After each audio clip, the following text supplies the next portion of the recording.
La famille, aujourd'hui là, j'étais au conseil des ministres là-bas. Hein. J'étais au conseil des ministres. Donc je m'excuse, ce soir je ne vais pas pouvoir faire des directs parce que je viens de rentrer.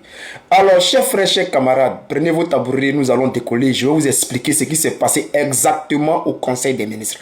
Mais mettez beaucoup de cœur, voilà, mettez beaucoup de cœur. Alors qu'est-ce qui se passe, chers frères, chers camarades?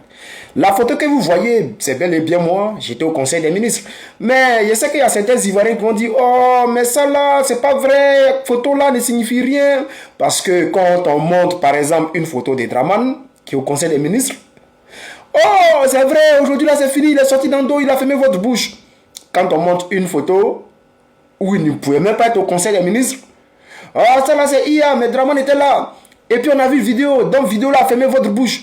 Ces vidéos, vous voulez, non, bon, cher frère, moi aussi je vais mettre vidéo et puis on va regarder. Comme je vous dis, si tu m'as vu, tu mets je t'ai vu. Tu mets vu en commentaire, tu dis je t'ai vu. Alors, sur cette petite vidéo là, c'est bel et bien au conseil des ministres. Voilà. Comme vous pouvez regarder, moi-même je ne sais même plus pourquoi j'ai rigolé. Moi-même là, je ne sais même pas pourquoi j'ai rigolé. Parce que c'était un peu chaud, mais au finish, quand c'est chaud, on finit par rigoler quand même. Alors, chers frères, on va aller en profondeur. Qu'est-ce qui se passe? Nous avons parlé de beaucoup de choses au Conseil des ministres et de ce que nous avons parlé. Parce qu'aujourd'hui, le Conseil des ministres était présidé par Gemini. Alors, Gemini, peut-être celui-là qui va vous apprendre beaucoup de choses. Ce que vous ne connaissez pas, lui, il va vous apprendre ça. Les informations que vous n'avez pas, il peut vous donner ces informations-là. Alors, chers frères, j'ai posé une question de savoir. Si le chef n'est pas là maintenant, qu'est-ce qui se passe? Est-ce que les gens là, voilà, ça va mettre combien de temps et puis ils vont annoncer la nouvelle? C'est moi qui pose la question. Donc, on va écouter jusqu'à la fin. On écoute la vidéo parce que c'est vrai que j'ai mis le rapport du Conseil des ministres sur la page, mais il y a des gens qui n'aiment pas lire. Voilà, surtout les militants du RDA, ils n'aiment pas lire. Donc, chers frères, on va écouter. Cette fois-ci, j'ai mis ça en audio. Là, ça va permettre à beaucoup de personnes d'écouter. Et puis après, on va aller en profondeur. C'est parti, famille. Gemini, dis-moi, dans un état de crise politique, si un chef d'État meurt, cela peut prendre combien de temps avant l'annonce officielle du chef d'État? C'est une question fascinante qui touche autant au droit constitutionnel qu'à la psychologie du pouvoir. En théorie, cela devrait être instantané. En pratique, c'est souvent une course contre la montre entre la réalité biologique et la stabilité politique. Voici les facteurs qui déterminent ce délai. 1. Le cadre constitutionnel, la théorie. Dans une démocratie stable, le processus est généralement automatisé pour éviter le vide de pouvoir. Succession immédiate. Aux États-Unis, par exemple, le vice-président devient président à la seconde où le titulaire expire. L'annonce suit généralement dans les 30 minutes à 2 heures, une fois la famille et les leaders du Congrès prévenus. Intérim organisé. En France, l'article 7 de la Constitution prévoit que le président du Sénat assure l'intérim. L'annonce est rapide car le successeur est déjà désigné par la loi. 2. L'état de crise, le facteur incertitude. En période de crise politique, guerre civile, coup d'État latent, contestation électorale, le délai s'allonge considérablement pour plusieurs raisons. Sécurisation du régime. Le cercle rapproché peut cacher le décès pendant plusieurs heures, voire plusieurs jours, le temps de s'assurer du soutien de l'armée et de la police pour éviter un soulèvement. Négociations en coulisses. Si le successeur n'est pas clair, les factions au pouvoir doivent se mettre d'accord sur un nom avant que le public ne l'apprenne. Annoncer un décès sans présenter de suite, c'est inviter le chaos. Vérification médicale. Pour éviter toute rumeur de complot, le pouvoir peut attendre d'avoir un rapport médical irréfutable pour vendre une mort naturelle. L'essentiel à retenir, dans une crise majeure, le silence est un outil politique. On n'annonce pas la mort du chef d'État tant que le coup d'après n'est pas sécurisé. Cela peut prendre de 6 à 48 heures dans les systèmes opaques. Penses-tu à un type de régime spécifique ou à un scénario historique particulier qui t'amène à te poser cette question? Est-ce que cela peut prendre des mois ou une année? C'est une question qui nous plonge dans les scénarios les plus sombres de la raison d'État. Pour répondre directement, Physiquement et officiellement, non. Il est presque impossible de cacher la mort réelle d'un chef d'État pendant un an dans notre monde hyperconnecté. Cependant, il existe une nuance cruciale. Un dirigeant peut être politiquement mort ou en état de mort cérébrale, tout en étant maintenu artificiellement en vie ou simulé pendant des mois. Voici comment ce genre de situation peut s'étirer dans le temps. 1. Le mort-vivant technologique, le cas de la survie artificielle. Dans un régime autoritaire, si le successeur n'est pas prêt, le cercle rapproché peut maintenir le chef d'État sous assistance respiratoire totale. L'objectif, gagner du temps pour modifier la Constitution, écarter des rivaux ou laisser le dauphin s'installer.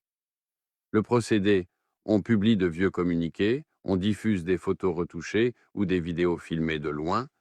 Exemple, on a souvent soupçonné ce scénario pour certains dirigeants d'Asie centrale ou d'Afrique du Nord, où le silence radio dure des mois avant l'annonce du décès subi. 2.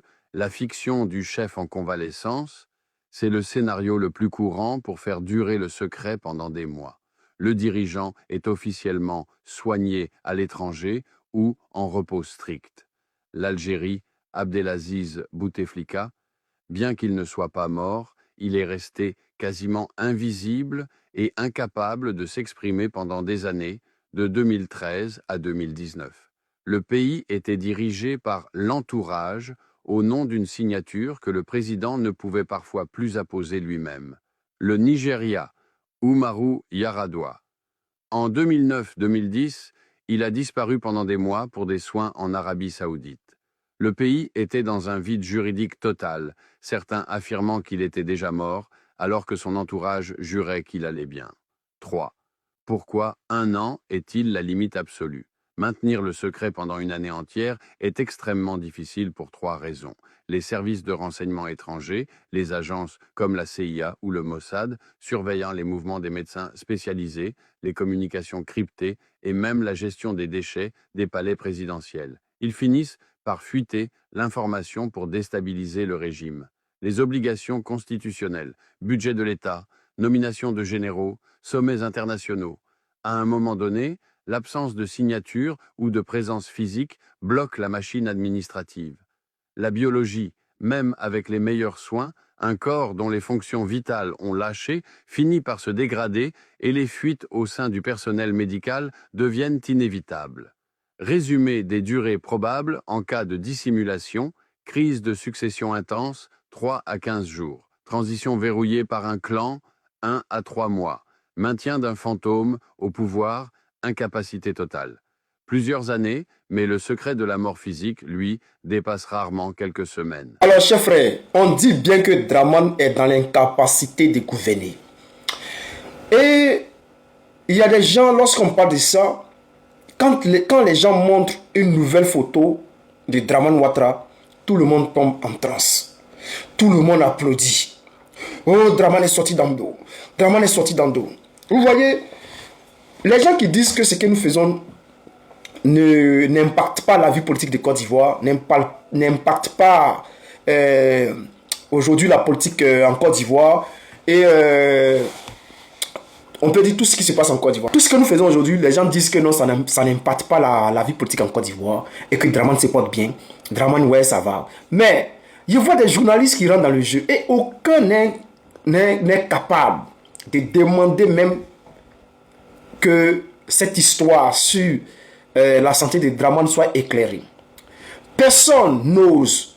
Aujourd'hui, on a vu, même avant, quand ils ont fait le compte rendu du Conseil des ministres, quand le porte-parole du gouverneur va, et puis les journalistes viennent lui poser des questions. Mais, les gars, avant la séance, on interdit à tous les journalistes de parler de la santé de Draman Ouattara. On interdit à tous les journalistes. Et c'est pour cela que, en ce qui concerne le bulletin de santé dans la Constitution, là, c'est pour cela qu'il a retiré. C'est à cause de tout ça, parce que tout était déjà prévu d'avance. Alors, chers frères, chers camarades, qu'est-ce qui se passe?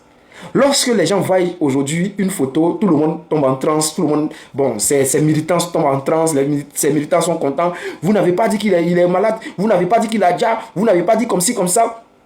Mais si vous êtes serein, nous on voit des vidéos sur la toile, on voit des photos où les gens disent que non, le président Gbagbo aurait déjà. Mais est-ce qu'on répond à ça? Est-ce qu'on fait des vidéos pour répondre à ça? Est-ce qu'on commente ça même? On s'en fout de ça parce que ça ne nous intéresse pas. Parce que pour nous, là, ça n'a pas d'importance. Ça ne nous intéresse pas et on sait que tout ce qu'ils sont en train de dire là, puisque nous, on sait que c'est des conneries qu'ils sont en train de dire, on ne s'intéresse même pas à ça, on ne répond pas à ces personnes-là. On ne fait pas des vidéos pour répondre à ces personnes-là.